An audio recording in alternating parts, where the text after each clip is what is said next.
Bien, chers amis, bonjour à tous. Nous sommes là ensemble dans ce programme de notre radio et aujourd'hui nous avons la visite du docteur Salvador Tomasini qui vient ici au Paraguay. Nous l'avons déjà reçu ici dans notre canal et notre chaîne de télévision. Avec bonheur, nous accueillons sa visite de nouveau dans notre pays. Il vient ici pour prêcher une retraite spirituelle. Le thème de cette retraite est la divine volonté. C'est important de savoir ce qu'est la divine volonté, ce que Dieu veut. Je vous propose de l'écouter. Bienvenue, docteur, parmi nous, au Paraguay. Merci. Merci, Père. Merci. Et une nouvelle fois avec vous et avec joie d'être ensemble avec ce thème effectivement important. Il s'agit de faire connaître en fait la divine volonté. C'est quelque chose qui est assez commun en fait dans le sens où parler de la divine volonté, de la volonté de Dieu, c'est quelque chose dont nous avons l'habitude de parler. Mais alors, docteur, pensez-vous, comment pensez-vous partir pour présenter la divine volonté? Pouvez-vous nous parler de Luisa Picaretta, de cette bienheureuse? Qui est-elle? Ce qu'elle a fait? Il paraît qu'elle est en chemin vers un procès de canonisation. Et elle nous a donné cette spiritualité, vivre dans la divine volonté. Que pouvez-vous nous dire? C'est une femme italienne, fille d'un paysan dans le sud de l'Italie, dans la province de Trani, dans une petite ville qui s'appelle Corato. Elle a commencé, jeune enfant, à voir des manifestations, des voix qui lui parlaient dans son cœur. Et elle se mettait ainsi en relation, en contact avec. Et donc elle va vivre depuis son enfance, elle vit dans un appartement. À 13 ans, elle va vivre une expérience assez forte. Elle entend tout d'un coup du bruit, elle sort et elle va sur le balcon et elle s'aperçoit qu'il y a une procession avec Jésus sur la croix, sur les épaules. Et elle voit cette procession. Elle ne comprend pas, elle est impressionnée et il y a un échange de regards avec Jésus. Jésus tourne la tête, il la regarde et elle sent dans son cœur que Jésus lui dit « Âme, aide-moi ». Elle rentre chez elle émue, tremblante, elle revient chez elle et à partir de ce moment-là, elle va commencer à avoir comme un accompagnement. La Vierge Marie se présente à elle et lui demande si elle veut bien aider son fils, si elle veut bien s'offrir pour consoler les peines de son fils.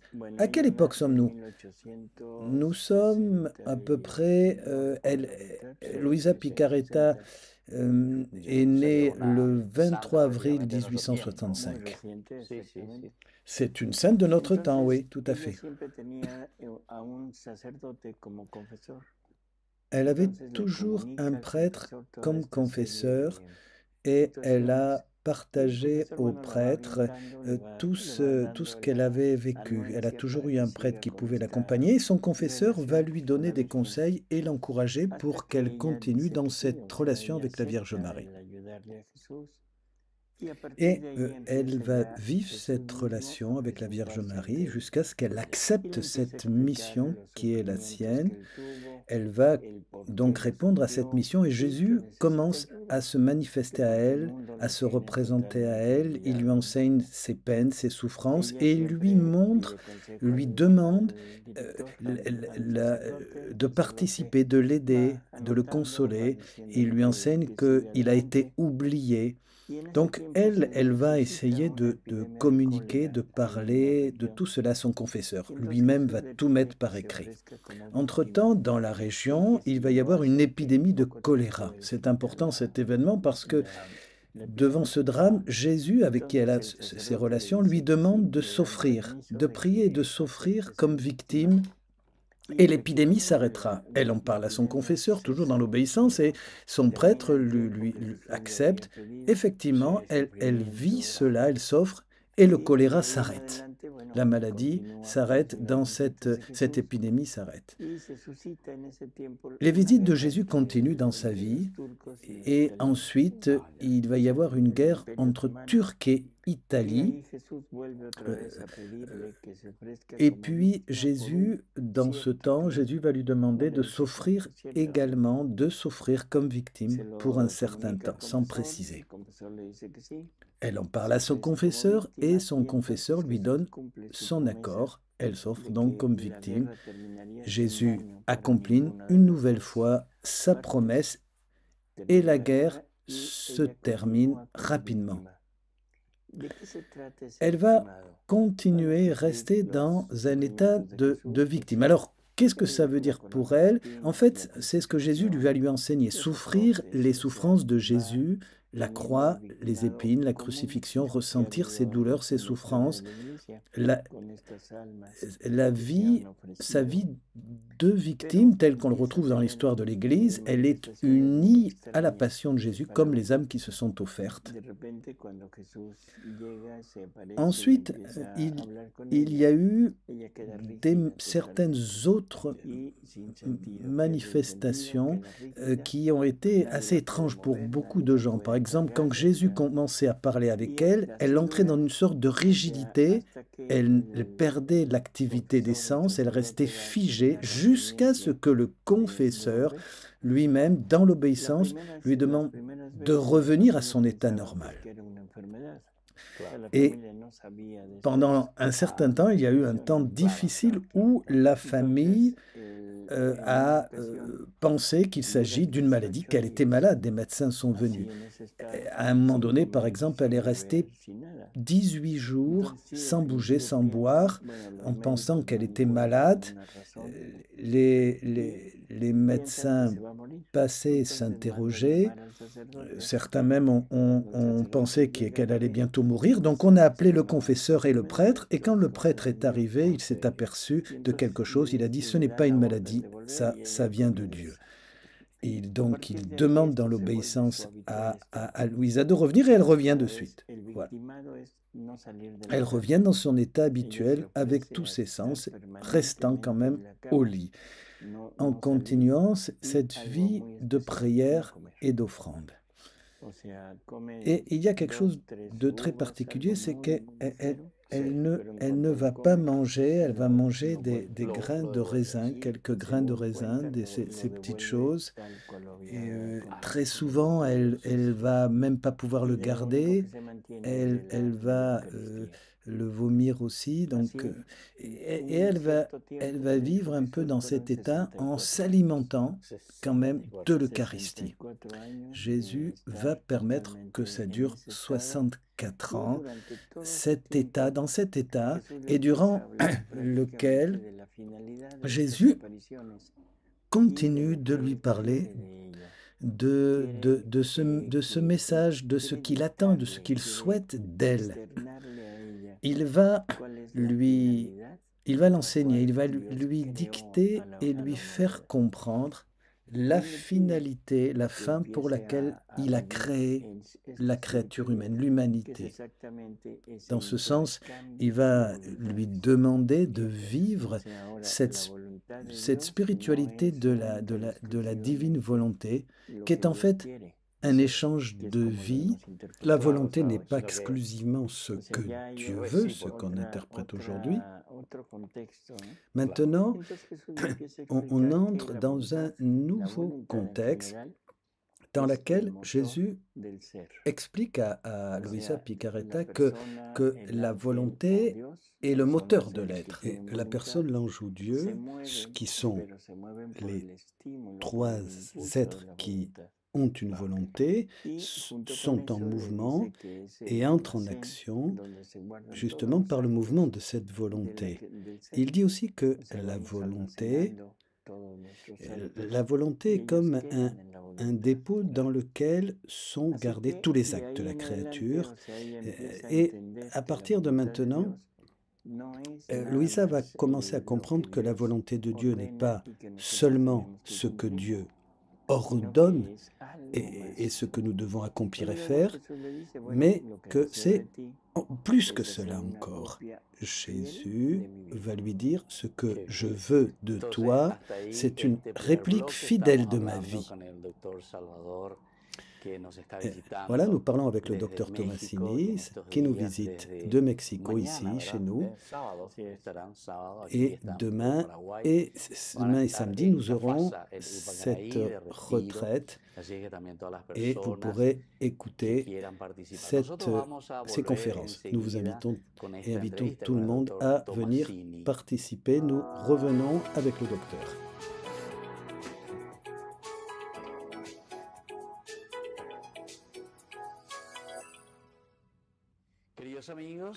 Chers amis,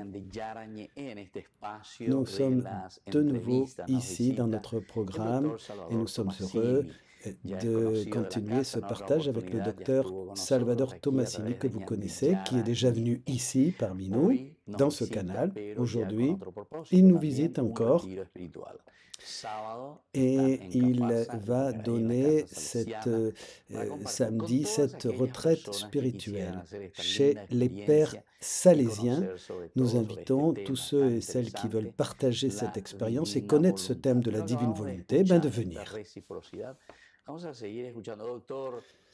Nous continuons avec le docteur, nous continuons à l'écouter. Alors, docteur Salvador Tomasini. Jésus parlait à la servante de Dieu Luisa, il lui enseigne la divine volonté. Oui, Jésus lui fait comprendre ce qu'est la divine volonté. Il va lui faire comprendre que Dieu est amour, qui est une mer immense d'amour. Et dans cette mer immense d'amour sont inclus la justice, le pardon, la miséricorde, tous les attributs de Dieu dans cette mer immense d'amour. Et chaque fois que la volonté fait bouger et met en marche cette mer immense, et Dieu va lui expliquer que la finalité, sa finalité, son plan ultime, son plan d'amour, quand il crée les créatures humaines, c'est qu'il puisse avoir des êtres avec lesquels il puisse partager son amour. Dieu veut une correspondance, il veut aimer, et c'est un acte d'amour pour lui, puisque pour Dieu, l'amour, c'est se donner. Il veut donc une rétribution, un amour qui ne répond pas, qui n'aime pas, et effectivement, il n'y a pas d'échange. Donc Dieu espère, Dieu veut une créature capable de lui rendre un amour, mais un amour divin. Oui, il faut aimer quelqu'un, bien sûr. Il faut aimer et être aimé. Il faut cela. Donc, avec cette perspective et cette finalité, il commence à lui expliquer comment a été créé l'être humain. Comment Adam a été créé. Qu'est-ce que Dieu a mis et a donné à Adam pour vivre cette relation qu'il désirait. Et donc il part du livre de la Genèse en montrant que Dieu a pris des éléments de la terre, nous avons le texte, et il lui donne aussi la vie. Il se met dans l'homme en quelque sorte pour vivre avec lui. C'est ça la finalité de la création, c'est que Dieu puisse avoir son règne dans le monde, ce règne que nous attendons, ce règne que nous désirons, ce règne pour lequel nous prions avec Jésus, que Jésus vienne régner dans ce monde. C'est ce que nous attendons. Qu'est-ce que nous attendons? Est-ce que nous attendons que Jésus va mettre son règne dans un lieu particulier? Non. Nous souhaitons et nous attendons le royaume de Dieu. Et le royaume de Dieu est un royaume spirituel. Et il veut que l'homme soit son lieu, son règne. Donc, il donne la vie humaine, la vie divine, la volonté humaine et la volonté divine. Il a uni donc Adam à lui. Comme l'humanité de Jésus est unie à lui. Qui est Jésus? Jésus, vrai Dieu, vrai homme, il a une nature humaine et une nature divine. Deux natures qui agissent ensemble, qui agissent à l'unisson. Nous avons été créés à l'image et à la ressemblance de Dieu dans son Fils Jésus-Christ, et nous sommes appelés à être comme lui, pareil, pour pouvoir avoir cette relation d'égal à égal, c'est-à-dire la nature humaine que nous avons reçue par Dieu et la nature divine qui nous a été donnée par grâce. C'est un don, ce don que Dieu nous fait. Nous retrouvons cela dans les Écritures et dans l'Évangile, quand, durant la dernière scène, au chapitre 17, Jésus parle, évoque, et lorsqu'il dit « moi en eux et toi en moi », pour qu'ils soient un en nous, comme nous sommes un. Et donc, quand Jésus rappelle cela, il nous montre cette unité qui existe, cette vie divine qui existe, et nous fait comprendre que la vie divine fait bouger tous les attributs de Dieu. Alors ça paraît un peu étrange de le dire comme ça, et pourtant c'est dans les Écritures cet appel que Dieu nous donne. Et si nous retrouvons dans le catéchisme de l'Église catholique, nous voyons que c'est écrit clairement que Dieu veut nous faire participer de sa nature divine. Il veut nous faire participer à sa vie, à ses attributs, à ses œuvres, à ses dons. Et nous le voyons très clairement ici, ça apparaît dans le numéro 521. Et nous voyons très clairement que c'est un devoir même pour nous. Nous devons accomplir et achever les états et les mystères de Jésus. C'est ici dit de manière très claire.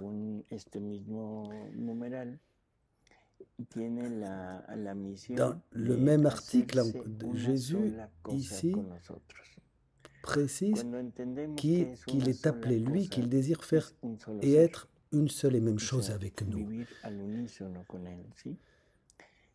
Donc, en fait, il y a un appel à être en communion, en union totale avec le Fils. J'ajouterai également, quand on dit, parler de la divine volonté, c'est jamais très très clair. En fait, il faut comprendre le règne, il faut parler du règne de la divine volonté sur la terre, tel que c'est annoncé dans l'Écriture, comme le Notre Père, la prière de Jésus, dans lequel il nous est demandé d'appeler de prier pour que vienne son règne. Il y avait le problème parce qu'il y avait deux demandes. D'un côté, que vienne ton règne, et puis que ta volonté soit faite sur la terre comme au ciel. En fait, on se rend bien compte, si on analyse bien, que le que vienne ton règne, et nous nous rendons compte que le que ta volonté soit faite, c'est pour tous les chrétiens, pour tous les croyants, enfin bref, pour tous ceux qui cherchent à s'approcher de Dieu et à faire la volonté de Dieu. Et on n'a pas pensé à la deuxième partie, comme au ciel, que ta volonté soit faite, se fasse comme au ciel, sur la terre. Que veut dire comme? Le comme. En fait, il nous donne le modèle.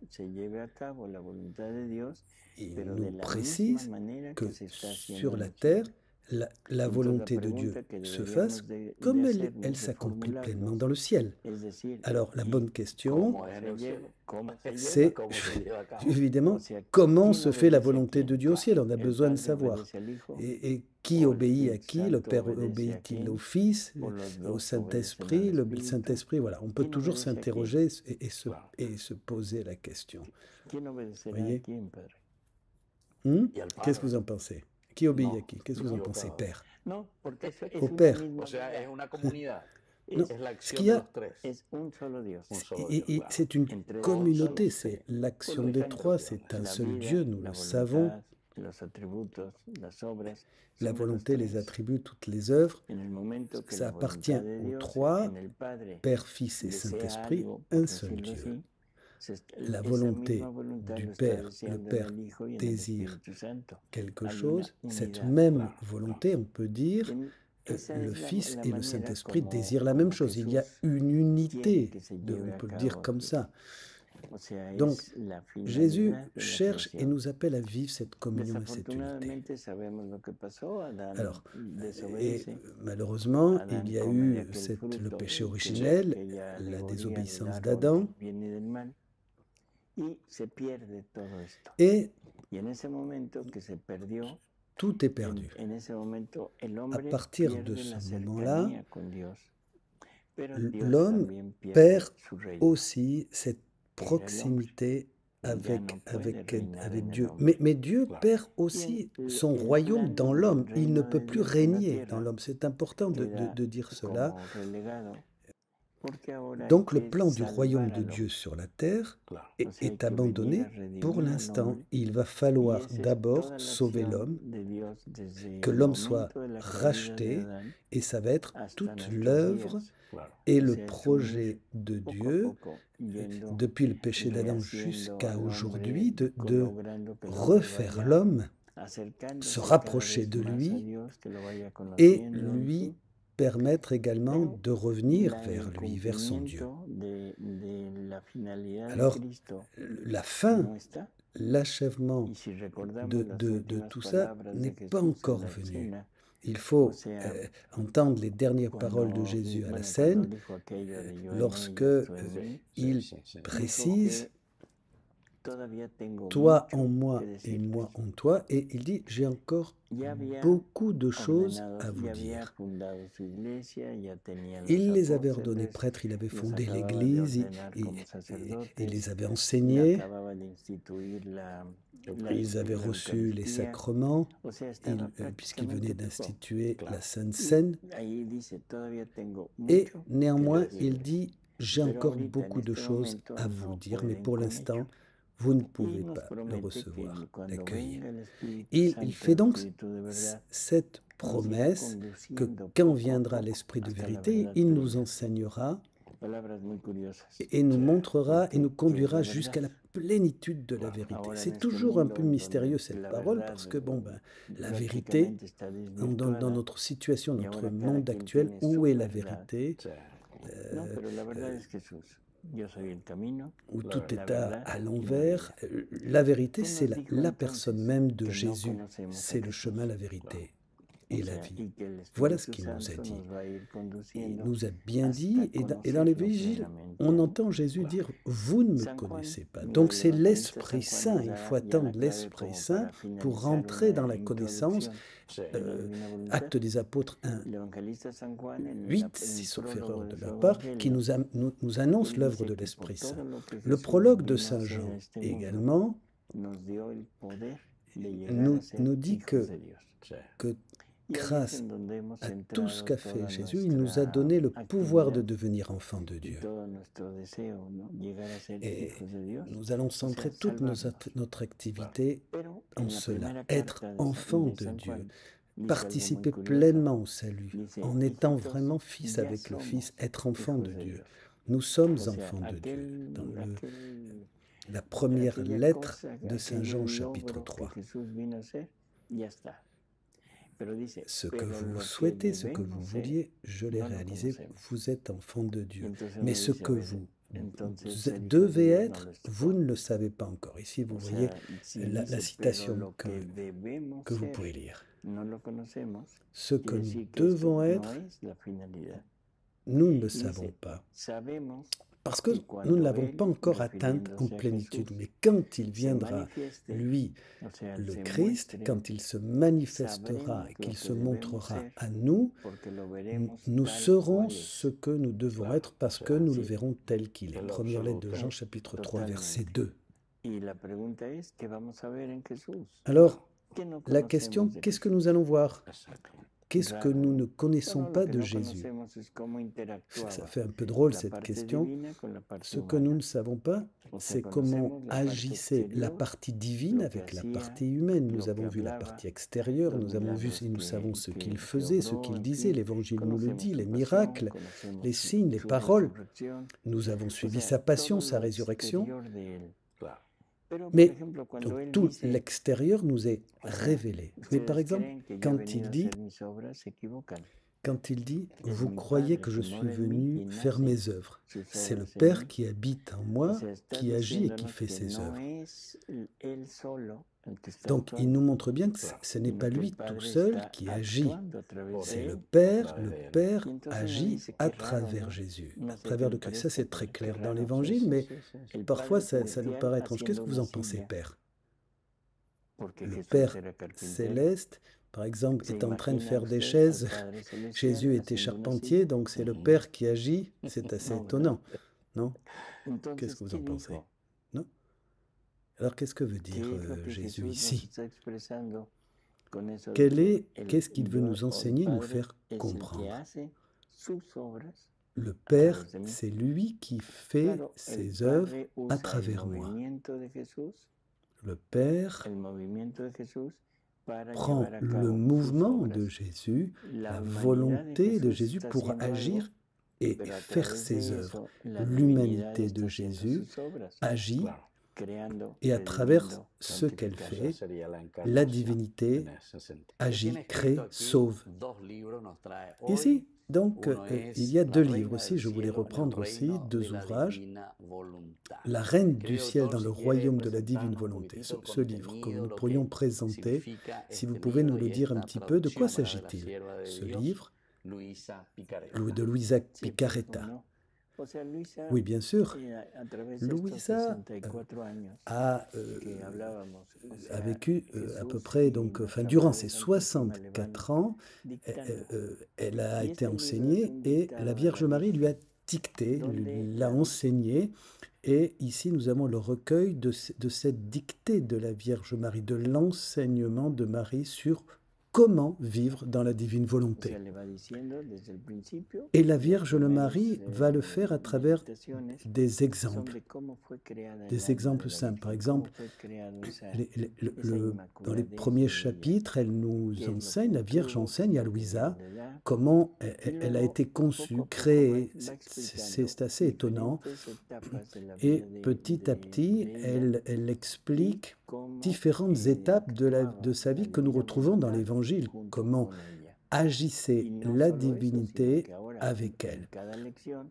Et pas seulement cela, chaque chapitre, nous voyons qu'il y a aussi une invitation de l'âme, c'est-à-dire qu'elle parle à Luisa pour l'enseigner, l'inviter, la guider, mais chacun s'y retrouvera, où il y a une explication concrète, comment elle agissait, elle faisait cela, et en même temps, en demandant à Luisa de se mettre dans les mêmes conditions, et en lui promettant de l'aider, de l'accompagner. C'est assez intéressant. Il y a 31 messages qui nous enseignent. On dit que c'est une œuvre, on dit souvent que c'est une œuvre pour lire pendant le mois de mai, le mois d'octobre, consacré à Marie, mais en fait, on peut le lire à n'importe quel moment. Il y a un véritable enseignement, une pédagogie, comment vivre dans la divine volonté, comment a vécu la Vierge Marie dans la divine volonté. C'est très intéressant. Par exemple, dans le 8e jour, il est dit que la Reine du ciel, dans le royaume de la divine volonté, reçoit du Créateur la mission de sauver la destinée du genre humain.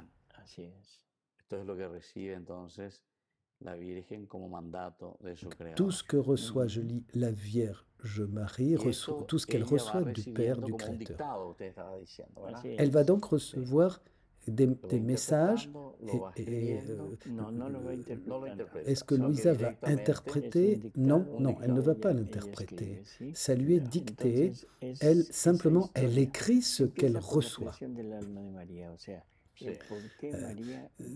Tout le livre commence au début avec la création de l'âme de la Vierge Marie et pourquoi elle est préservée du péché originel, pourquoi elle est immaculée. Et elle reçoit, elle comprend quelle est l'intention divine. Et ensuite, la Vierge Marie continue d'expliquer, de parler ce qu'est l'Immaculée. Par exemple, nous pensons que l'Immaculée se limite à l'absence de péché. Oui, mais ce n'est pas tout. Il y a une absence de péché, et nous savons que cela signifie qu'il y a une présence, une vie divine. La Vierge Marie possède ce que Adam avait, puisque s'il n'y a pas les conséquences du péché originel, elle a donc tous les dons, toutes les grâces au départ du premier homme. Et donc, il faut bien comprendre que la Vierge Marie est destinée dès le début à être la mère de Jésus, homme-Dieu. Ça, c'est notre théologie. Le germe de fécondité humaine qu'avait Marie n'aurait pas été suffisant pour engendrer l'homme-Dieu. Elle aurait pu engendrer un homme, mais l'homme-Dieu. Voilà, c'est toute la question. Et donc, dans notre théologie, on voit bien, on sait que Marie reçoit ce don, et elle reçoit ce don dans lequel tout ce qui avait été donné à Adam, elle le reçoit, et elle reçoit également le germe de la fécondité divine, la Vierge Marie. Ainsi, avec ces dons qu'elle a reçus, elle peut générer l'homme-Dieu, Jésus. Il y a également un deuxième livre que nous présente le docteur Tomasini et que je voudrais présenter ici, Les 24 heures de la Passion de Jésus. Docteur, de quoi s'agit-il, s'il vous plaît? Le nom déjà nous dit de quoi il s'agit. Il s'agit de la passion de Jésus. Cette passion de Jésus qui, généralement, quand nous parlons de la passion, nous pensons au dernier jour de la vie de Jésus, à ses derniers jours, à sa passion, ses douleurs, la couronne d'épines, tout ce que nous connaissons jusqu'à sa mort sur la croix. Mais Jésus nous dit que le péché de l'homme a eu trois conséquences. La première conséquence, c'est qu'il a usurpé, volé l'amour de Dieu. L'homme était fait, créé pour aimer Dieu, pour être dans une relation continue d'amour, d'échange d'amour avec la vie divine, et il y a eu cette faille qui a été rompue. Donc, c'était un amour continu dans tous les actes, lui rendre amour, honneur et gloire. C'est cette rupture. Ce manque d'amour a occasionné une mort de la vie divine dans l'homme. Une mort dans tous les actes, puisque l'homme n'a plus la possibilité de laisser courir la vie divine.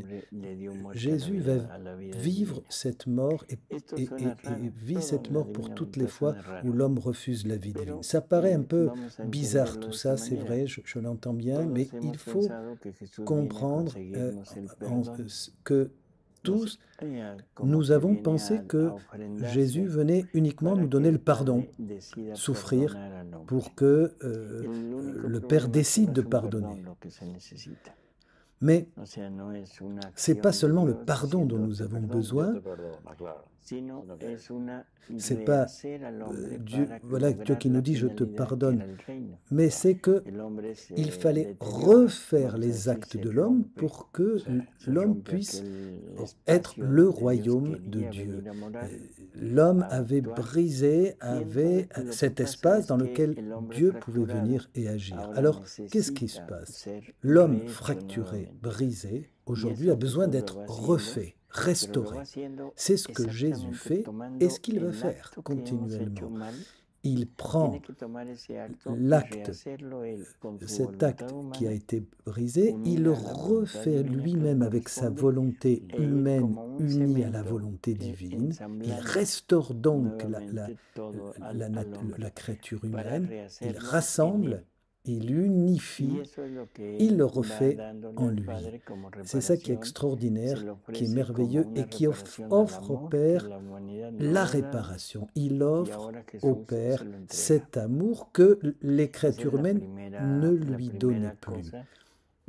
C'est le premier effet du péché et la restauration de Jésus. Le second, c'est la faute qui mérite une peine. À partir du moment où il y a péché, il y a une faute et il y a une peine, une réparation que Jésus va prendre sur lui. Il reprend toutes les peines et il les souffre. C'est ça le sens vraiment de sa passion. Les penses grossiers, les penses simples, c'est une épine pour chaque mauvaise pensée. Une épine qui blesse, qui fait mal pour chaque acte mauvais que la créature fait. C'est ce que nous pouvons découvrir et dans la passion de Jésus telle qu'elle est dans les évangiles. Donc ça, on n'aurait pas pu nous comptabiliser cela. Et la troisième chose qui est la conséquence du péché, c'est la faiblesse de l'homme.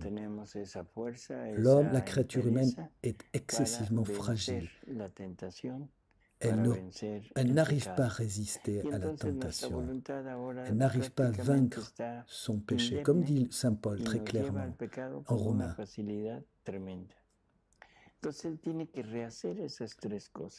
Donc, Jésus va devoir refaire ces trois choses. Donc, refaire pour le Père et offrir gloire et honneur au Père et refaire aussi la force que l'homme soit capable de résister au mal et au péché. Donc, ce sont trois passions, non pas seulement une. Oui. Il dit la passion de l'amour, la passion du péché et la passion des Juifs, mais en fait c'est la passion des hommes, de l'homme qui s'éloigne de Dieu. Les deux premières passions, qui sont une mort et une souffrance et une douleur continue pour chaque créature et chaque péché des créatures, c'est inimaginable les douleurs qu'il a dû vivre et souffrir et qu'il souffre. Donc, l'être humain ne pouvait pas répondre. Donc c'est la divinité qui prend ce rôle. Elle prend ce rôle pour prendre sur elle cette douleur, refaire pour que l'homme soit capable de vaincre. Et donc, la divinité va refaire cet acte et offrir au Père une offrande parfaite. L'homme retrouve ainsi, que l'homme ainsi puisse retrouver la force de vaincre le mal. Et par la force de l'homme, il devait souffrir les peines, la vengeance, et de revivre tout ça pour que l'homme soit rendu plus fort. Donc ce livre va nous raconter, nous dire, nous parler de la souffrance de ces trois grandes passions. Et il va nous dire ce que Jésus est en train de refaire, ce qu'il fait, pourquoi il le mène à sa fin. Le livre nous montre l'évolution, le travail qu'il fait pour ramener l'homme à son point d'origine.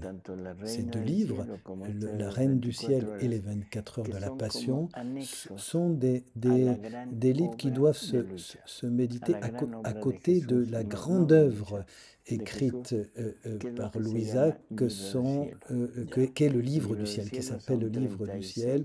Ce sont 36 volumes.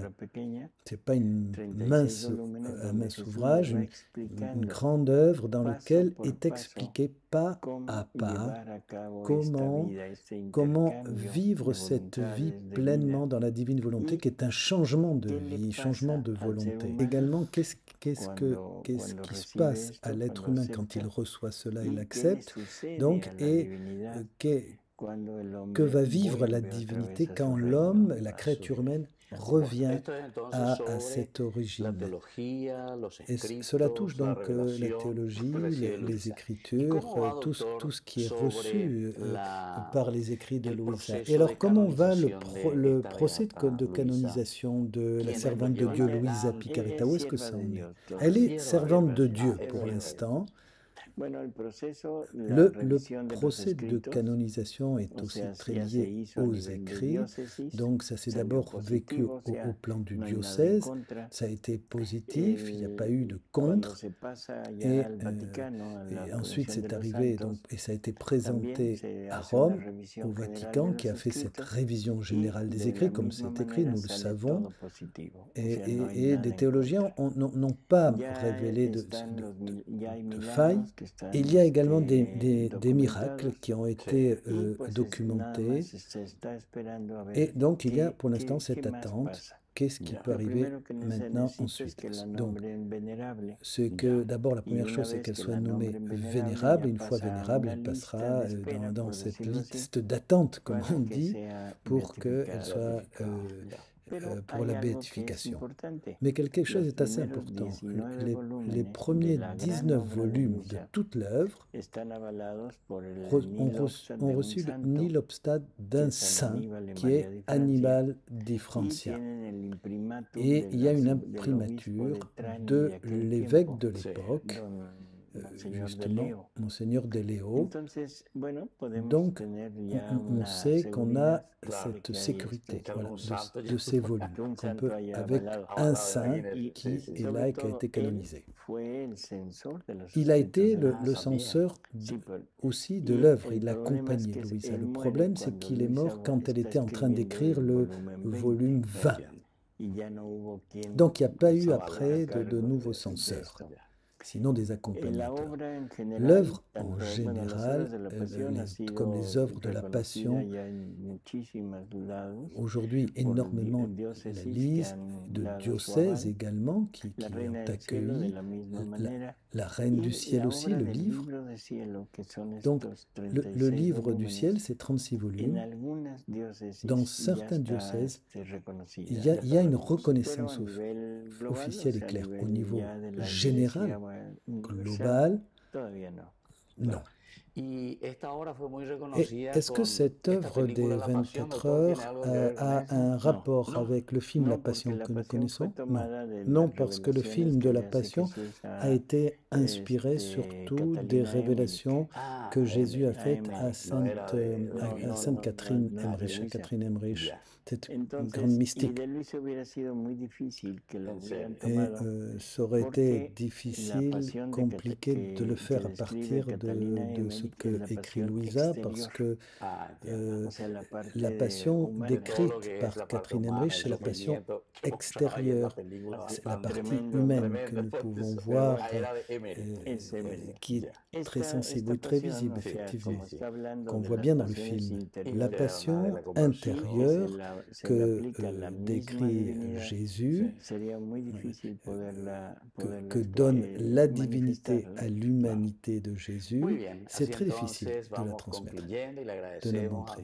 Eh bien, voilà, nous concluons ce programme et cette rencontre en remerciant le docteur Tomasini, qui est dans notre pays une nouvelle fois. Nous sommes heureux et vous êtes invités à participer à cette grande retraite, Rappelons que la volonté de Dieu n'est pas simplement ce que Dieu veut, mais c'est aussi tout un dialogue entre l'homme et Dieu, comment nous pouvons répondre à sa volonté.